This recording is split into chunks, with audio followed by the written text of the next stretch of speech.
Pronto, tá fazendo. Pode ir. Já tem a cozinha. Tem nada pronto, mas só pra cada um, né? Dois tricos aqui. Outro aqui. Isso aqui que eu gostei. Pra isso, fogãozinho. Frigobar aqui. Depois aqui vem um tampinho. É, um tampinho. Ah, que da hora. A geladeira. Então. Geladeirinha. Vamos ver aqui a lateral.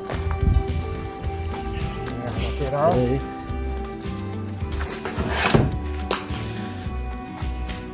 Lateral. Fechadurinha pra portinha. Olha o espaço, gente. Show de bola. Cabeceira de cama. Vem a caminha. Fora o teto que levanta, né? Não vou nem levantar o teto. É só puxar ele aí. É? Pra cima? É. Aqui, ó.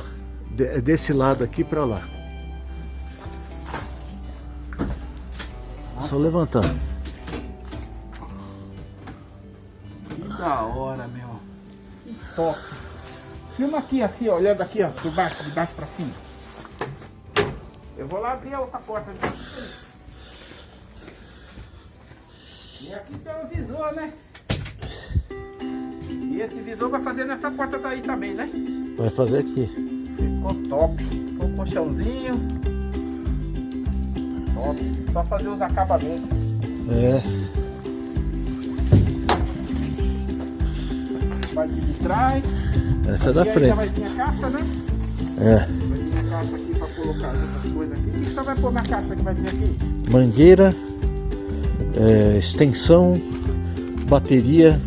Porque vai ter iluminação, né? Bateria no break. Um gerador. Da hora, gostei. Aí tem um toldo lá, né? Do outro lado. Aí aqui tem um todo. Um toldo. Esse aqui já tem o visor, que vai ter uma cortininha lá dentro. É. E aqui ainda vai ter... Eita, desliguei a luz. Ah, tudo bem, pai. Mas já deu pra ver, já. Tá bom. Abre o toldo, 3 metros. Todo tá fraco não. Aí aqui vem esse acabamentinho. É. Só que isso aí vai trocar o vidro, né? Vai trocar o visor, né? É. Entendi. Muito bem. Certo? É isso aí. Maravilha.